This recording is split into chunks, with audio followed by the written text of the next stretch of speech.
السلام عليكم ورحمة الله وبركاته. موعد مباراة نادي أربيل ونادي النفط في دوري نجوم العراق، الجولة 28، وتبدأ يوم الأربعاء 16 من شهر إبريل، وتبدأ في الساعة 7:30 مساء على ملعب فرانسو حريري.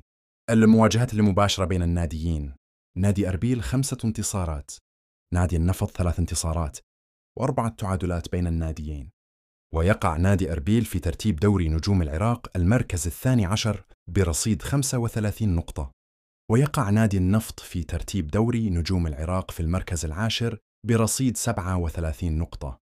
وتنقل المباراة على قناة الكأس وقناة العراقية الرياضية، ويحدد معلق المباراة لاحقاً. ولا تنسى الاشتراك في القناة ليصلك كل جديد.